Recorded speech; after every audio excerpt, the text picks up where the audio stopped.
आज के इस वीडियो में हम marketing profitability analysis bye customers की बात करेंगे कि अगर कस्टमर की बेसिस पर मार्केटिंग प्रॉफिटेबिलिटी एनालिसिस किया जाए तो किस तरह से इस एनालिसिस को परफॉर्म कर सकते हैं। तो उसके लिए सबसे पहले जान लेते हैं कि marketing profitability analysis by customer क्या है। ये एक ऐसी प्रैक्टिस है जिसमें मार्केटिंग कॉस्ट की बेसिस पर ये देखा जाता है कि कौन से कस्टमर या कौन से क्लासेस ऑफ कस्टमर्स प्रॉफिटेबल हैं। मतलब मार्केटिंग कॉस्ट को कंसीडर किया जाता है और उसकी बेसिस पर प्रॉफिट को कैलकुलेट किया जाता है और हर कस्टमर या हर क्लास ऑफ कस्टमर के लिए अलग से प्रॉफिट कैलकुलेट करके देखते हैं कि कौन से कस्टमर या क्लासेस ऑफ कस्टमर ऑर्गेनाइजेशन को ज्यादा प्रॉफिट दे रहे हैं। अब अगर बात की जाए कि इस एनालिसिस को क्यों परफॉर्म किया जाता है, तो इस एनालिसिस को इसलिए परफॉर्म किया जाता है ताकि ऑर्गेनाइजेशन कस्टमर्स की इंफॉर्मेशन को एनालाइज कर सके। जिस तरह से हमने यहाँ बात की कि कौन से कस्टमर्स कितना प्रॉफिट दे रहे हैं, इस चीज़ को ऑर्गेनाइजेशन देख सके। और यहाँ पे अगर दूसरी भी बात की जाए तो यहाँ यही बात है कि कस्टमर के अलग से कस्टमर के प्रॉफिट को देखने के लिए कि कस्टमर्स कितने प्रॉफिटेबल हैं बिजनेस के लिए, उस चीज़ को मेजर करने के लिए ऑर्गेनाइजेशन इस एनालिसिस को परफॉर्म करती है। जैसे कि लेट्स सपोज अब एक कंपनी है क्लम्प लिमिटेड कंपनी और हम ये कह देते हैं कि क्लम्प लिमिटेड कंपनी के पास कुछ कस्टमर्स हैं। लेट्स सपोज ABCDEF, ये कुछ कस्टमर्स हैं इस कंपनी के पास, लेकिन कंपनी को ये नहीं पता कि अब कितने कस्टमर्स इनमें से कौन सी टेरिटरी से बिलोंग करते हैं, किस अमाउंट की ये ऑर्डर कर रहे हैं। और इन दोनों के साथ ही साथ हम कंपनी को ये नहीं पता कि कौन से कस्टमर कौन सी टेरिटरी से कितने वॉल्यूम का ऑर्डर कर रहे हैं। मतलब यहाँ पर जो कस्टमर्स दिए गए हैं ये मिक्स कस्टमर्स दिए गए हैं। ऑर्गेनाइजेशन को नहीं पता कि ये जो तमाम ये 3 एट्रीब्यूट्स हैं ये कौन से कस्टमर के साथ कौन सा एट्रीब्यूट बिलोंग करता है और कौन सा कस्टमर कौन सी टेरिटरी से कितने पैसों का ऑर्डर ले रहा है और कितनी चीज़ों का ऑर्डर दे रहा है कंपनी को। तो इस लिहाज से अब हमने क्या करना है कि मार्केटिंग कॉस्ट को देखना है कि कस्टमर्स पर क्या मार्केटिंग कॉस्ट लग रही है, क्योंकि हम यहाँ पर मार्केटिंग प्रॉफिटेबिलिटी की बात करेंगे तो उसके लिए हमें ये जानना जरूरी है कि कंपनी की मार्केटिंग कॉस्ट क्या है।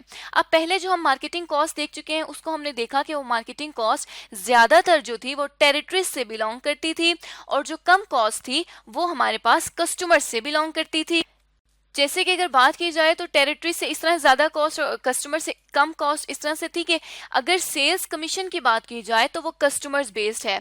अगर सेल्स पर्सन जितने कस्टमर्स को डिलीवर करेंगे उसके मुताबिक उनको सेल्स कमीशन मिलेगा, तो ये कस्टमर्स के लिए डायरेक्ट है। साथ ही साथ अगर ट्रांसपोर्टेशन की बात की जाए तो पता है कि कौन से कस्टमर को कहाँ पर डिलीवर करनी है प्रोडक्ट, तो उसके मुताबिक जो ट्रांसपोर्टेशन एक्सपेंस है वो भी कंपनी का डायरेक्ट एक्सपेंस होगा कस्टमर के केस में। साथ ही साथ जो सेल्स डिस्काउंट दिया जा रहा है वो भी ऑर्गेनाइजेशन डायरेक्टली चेक कर सकती है कि कौन से कस्टमर को कितना सेल्स डिस्काउंट दिया जा रहा है। तो इस तरह से अगर मार्केटिंग कॉस्ट में देखा जाए तो कस्टमर्स के लिए डायरेक्ट जो कॉस्ट होंगी वो सिर्फ यही 3 कॉस्ट होंगी और बाकी जो तमाम कॉस्ट हैं उनको हम जो कहेंगे वो इनडायरेक्ट कॉस्ट कहेंगे और वो जो तमाम कॉस्ट हैं बेसिकली वो ज्यादा टेरिटरीज पे बिलोंग करती हैं। तो इस तरह से देखा जाए तो कुछ कस्टमर्स टेरिटरी की बेसिस पर होते हैं, कुछ हमारे पास अमाउंट ऑफ ऑर्डर्स की बेसिस पर, कुछ वॉल्यूम की बेसिस पर। तो इस तरह से ऑर्गेनाइजेशंस क्या करेंगी कि इन कस्टमर्स को ग्रुप कर देंगी और फिर इन ग्रुप्स के बेसिस पर एनालिसिस परफॉर्म करेंगी। तो यहाँ पे अगर हम देखें तो जो पहला हमारे पास ग्रुप आता है जिसका एनालिसिस कर सकते हैं वो ग्रुप है analysis of customer bye territories. Different territories से डिफरेंट इलाकों से कुछ कस्टमर्स आते हैं, उनकी बेसिस पर इस एनालिसिस को परफॉर्म किया जाएगा। नेक्स्ट जो आता है वो आता है analysis of customer bye amount of average orders. अब कितनी अमाउंट का एवरेज ऑर्डर आ रहा है कंपनी के पास किन कस्टमर्स से, उनका एक ग्रुप बना दिया जाएगा और उनका एनालिसिस परफॉर्म किया जाएगा। नेक्स्ट एनालिसिस परफॉर्म किया जाएगा कस्टमर्स के वॉल्यूम का कि कस्टमर कितना वॉल्यूम में ऑर्डर कर रहे हैं, उसके मुताबिक एनालिसिस परफॉर्म किया जाएगा और लास्ट काइंड ऑफ कस्टमर्स की बेसिस पर परफॉर्म किया जाएगा एनालिसिस। अब यहाँ पे तो हमने इनको वन लाइनर देखा है।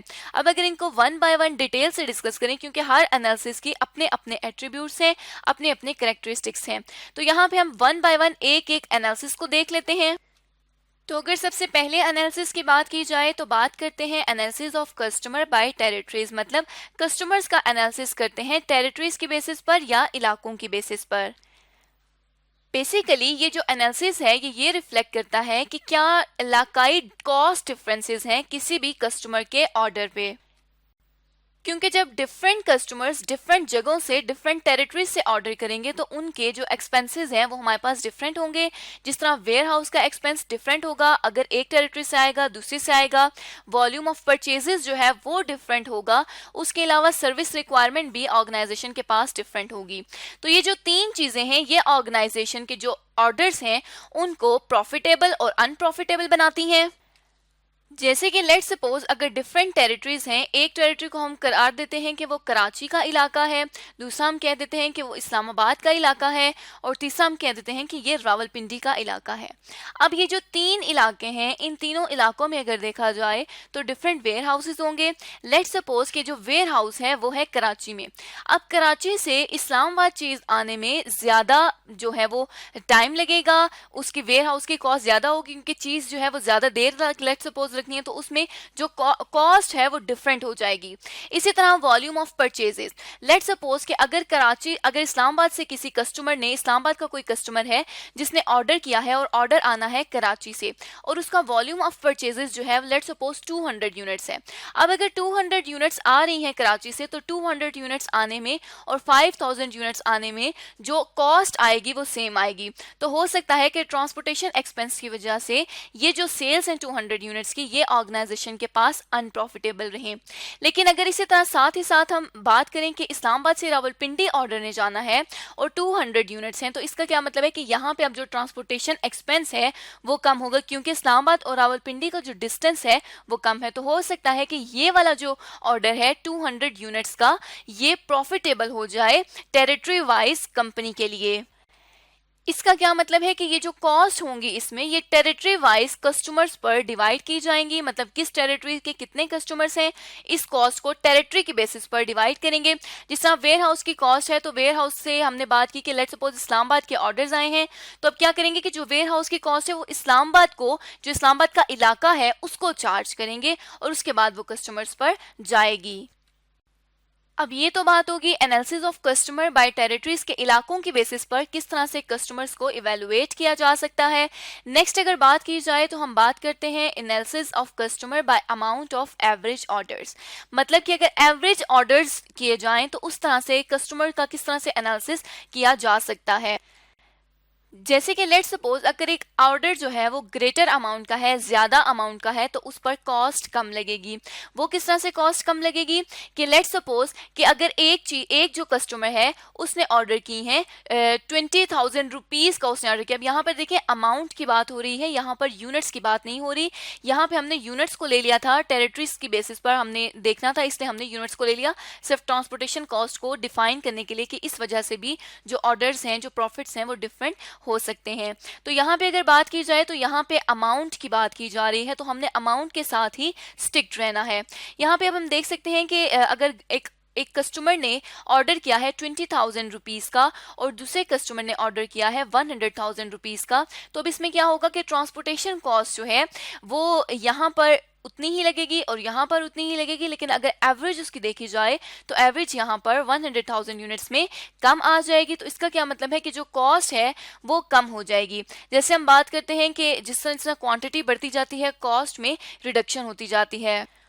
और इस तरह से जब एवरेज ऑर्डर्स की बात आ जाए तो जब ऑर्गेनाइजेशन एक मिनिमम ऑर्डर की लिमिट सेट कर देती है तो उस सूरत में ऑर्गेनाइजेशन प्रॉफिटेबल हो सकती है। वो किस तरह से कि जो नंबर ऑफ ट्रांजैक्शंस हैं वो भी कम हो जाएंगी, जो नंबर ऑफ ट्रांजैक्शंस कम होंगी और इसकी वजह से प्रॉफिट भी कम होगा।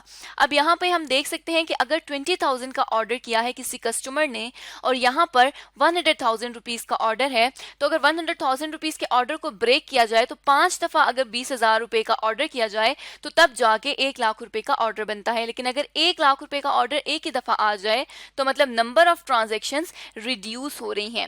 अब जहां पे यहाँ पर अगर एक सेल्स पर्सन 20,000 रुपए की ट्रांजैक्शन पे काम कर रहा है तो यहाँ पर भी एक ही सेल्स पर्सन काम कर रहा है।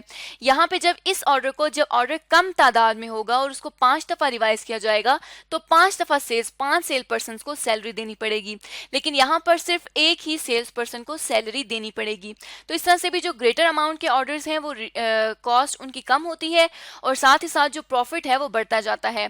उसके अलावा जो ऑर्डर सेट किए जाते हैं साथ ही उनकी जो प्राइस है उसको भी डिटरमिन कर दिया जाता है कि लेट्स सपोज अगर कोई 20,000 रुपीज़ का ऑर्डर करेगा तो उसको एक जो यूनिट है उसकी कॉस्ट पड़ेगी 20 रुपीज़। लेकिन अगर कोई 100,000 रुपीज़ का ऑर्डर करेगा तो हम कह देते हैं कि लेट्स सपोज उसकी जो कॉस्ट है वो उससे पड़ जाएगी 15 रुपीज़ या 10 रुपीज़। तो इस तरह से यहाँ पर प्राइस भी डिटरमिन हो जाती है जिसकी वजह से कस्टमर को भी बेनिफिट हो जाता है और ऑर्गेनाइजेशन को भी। तो अब यहाँ पे जब एनालिसिस परफॉर्म किया जाएगा तो एनालिसिस इसी तरह से ऑर्डर की कॉस्ट और इन तमाम कॉस्ट को अंडरटेक करके इन तमाम कॉस्ट को ज़िम्मे में लेकर तो फिर एनालिसिस परफॉर्म किया जाएगा और ये एनालिसिस जो है ये अमाउंट की बेसिस पर होगा। नेक्स्ट अगर एनालिसिस की बात की जाए तो नेक्स्ट एनालिसिस ऑर्गेनाइजेशन के पास आता है वॉल्यूम की बेसिस पर। जिस तरह हमने अमाउंट वाले को कंसिडर किया था इसी तरह से यहाँ पे हम वॉल्यूम को अब कंसिडर करेंगे। पहले हमने बात की थी कि जो अमाउंट है तो जैसे अमाउंट में करते थे कि अमाउंट को देख लिया कि 20,000 और 1 लाख रुपए की हमने डिटरमिन कर लिया और एक मिनिमम ऑर्डर की अमाउंट सेट करते जो हमने कह दिया कि 20,000 रुपीज़ की मिनिमम ऑर्डर की अमाउंट है। लेकिन यहाँ पर इस एनालिसिस में क्या करेंगे ऑर्गेनाइजेशन की यहाँ पर अब वॉल्यूम की लिमिट सेट कर देनी है कि लेट सपोज कि कोई भी जो अब पर्सन है वो लेट सपोज कि अब ये जो यूनिट्स में सेल की जा रही हैं चीज़ें तो अब कहा जाता है कि 500 यूनिट से कम ऑर्डर किसी को भी नहीं किया जाएगा। तो यहाँ पे भी रूल्स जो हैं वो सेम ही रहेंगे मतलब और यहाँ पर भी क्या किया जाएगा कि प्राइस जो है वो डिफरेंशियल रखी जाएगी, डिफरेंट प्राइस डिफरेंट लेवल्स के लिए होगी और उसी तरह से जो प्रॉफिटेबिलिटी है कस्टमर्स की वो भी इन वॉल्यूम ग्रुप्स की बेसिस पर डिटरमिन की जाएगी। और इसके लिए भी क्या होगा कि एक तो मिनिमम ऑर्डर सेट किए जाएंगे, दूसरी जो है वो प्राइस डिफरेंशियल रखी जाएगी। तो इन दो बेसिस पर इस एनालिसिस को परफॉर्म किया जाता है।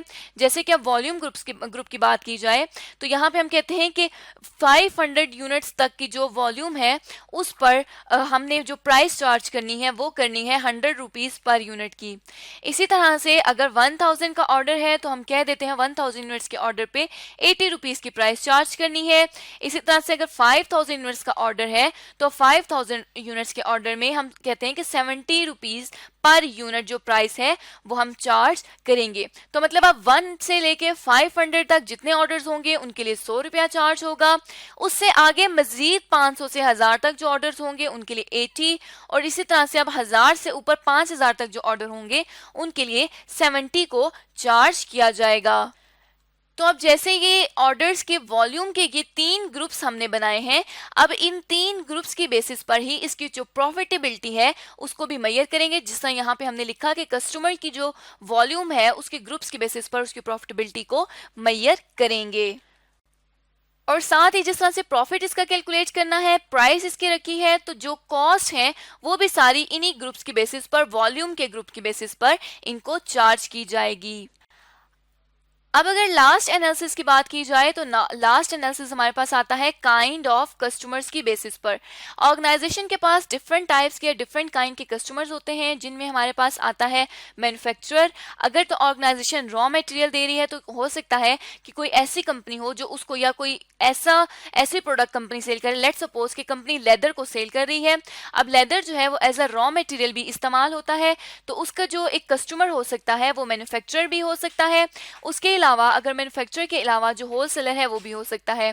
जो होलसेलर है वो बड़ी क्वांटिटी में ऑर्गेनाइजेशन से चीज़ें खरीदता है, साथ ही साथ जो रिटेलर है वो उससे कम क्वांटिटी में खरीद कर और आगे ये अपने कस्टमर्स को या हम कह सकते हैं एंड यूजर्स को ये सेल करते हैं। मतलब मैन्युफैक्चरर चीज बना के होलसेलर को देते हैं, उसके अलावा वो आगे से रिटेलर को देते हैं या फिर कंपनी के डायरेक्ट कस्टमर्स भी हो सकते हैं। कंपनी मैन्युफैक्चरर को भी सेल कर सकती है, होलसेलर को भी, रिटेलर को भी, और उसके अलावा कस्टमर जो है वो गवर्नमेंट को भी सेल कर सकती है।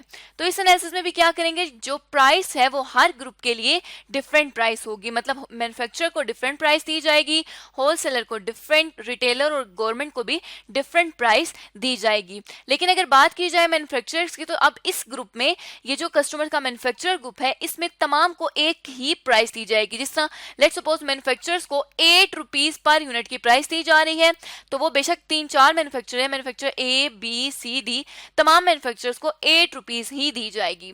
इसी तरह से अगर प्राइस की बात की जाए तो होलसेलर्स के लिए भी इसी तरह, रिटेलर और गवर्नमेंट के लिए भी इसी तरह से प्राइस जो है वो डिटरमिन किए जाएंगी। अब ऐसे ही अगर सेल्स पर्सन की बात की जाए, तो हर कैटेगरी के जैसा होलसेलर, रिटेलर, इनके लिए अलग से सेल पर्सन को एम्प्लॉयज किया जाएगा और उनकी जो सैलरी होगी वो भी इन तमाम के लिए अलग अलग होगी। तो जो कॉस्ट है यहाँ पर उसको हम कस्टमर्स की बेसिस पर डिवाइड करेंगे, मतलब मैन्युफैक्चरर की अलग, होलसेलर, रिटेलर और गवर्नमेंट की अलग कॉस्ट होगी, क्योंकि इसके सेल्स पर्सन भी अलग हैं।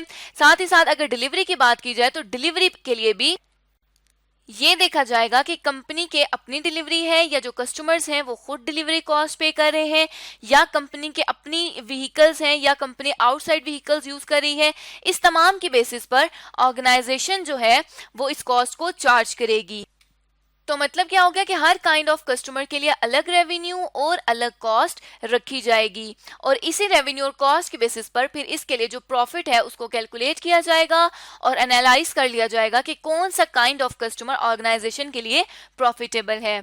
इस तरह से आज की इस वीडियो में हमने जाना कि मार्केटिंग प्रॉफिटेबिलिटी एनालिसिस कोई भी ऑर्गेनाइजेशन किस तरह से परफॉर्म कर सकती है कस्टमर्स की बेसिस पर, और हमने 4 डिफरेंट ग्रुप्स पढ़े जिसमें customer profitability analysis, marketing profitability analysis by customer हम परफॉर्म कर सकते हैं।